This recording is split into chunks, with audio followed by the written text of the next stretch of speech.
Hi everybody, I hope you can hear me in this mask.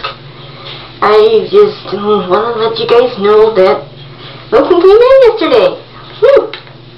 I don't know what time, but he came in like sometime in the morning, afternoon.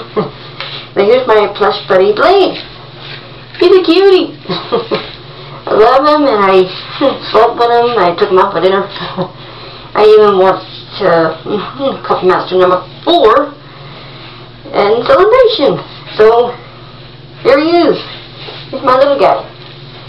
So I'm so excited. I wait about 3 to 4 weeks for his arrival, and I keep looking out the front living room window.